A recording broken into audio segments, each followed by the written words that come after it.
Thank you to the follower that suggested that I take a look at this brand called Jesus Loves You. I'm not kidding, it's called Jesus Loves You. I just wanted to know more. I was so curious. They have subscriptions to Jesus Loves You. You can get a gift card that says Jesus Loves You. Like, they are merchifying it. So I was taking a little look-see around the website and I was just seeing a lot of screen printed tees and hats, things like that. I also saw like a lot of FOMO triggers, like, so many of these have been bought right now. Nothing screams eternal love quite like fake urgency.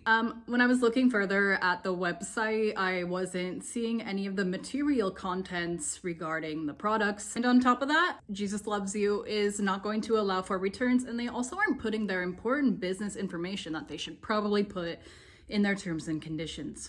And with a name like that, you would think a brand would be quite transparent or, forthcoming with what they're selling. And actually, I did this being a little more courteous than I usually am. I tried to DM Jesus and ask where he's sourcing his t-shirts from. So I wrote this long message like, hey, my followers are curious about your brand. They want to know a little bit more. And I was looking at your website. I couldn't really find that much la-di-da-di-da. Could you please clarify these things for me?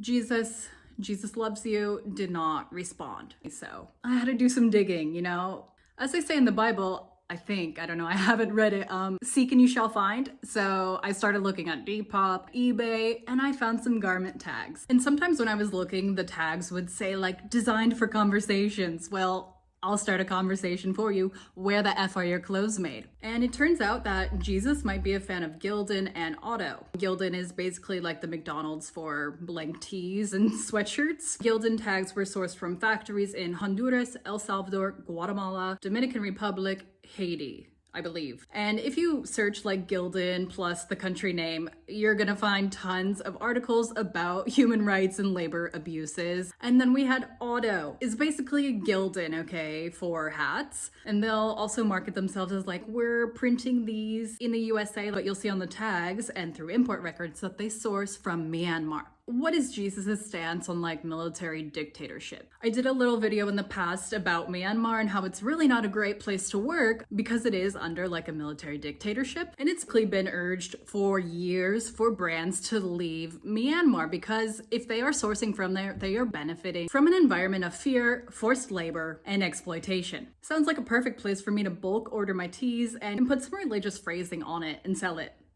for real cheap. You can probably clear your conscience if you buy this in like 5 minutes before it sells out. So what would Jesus do? Probably not source from Gildan or Otto.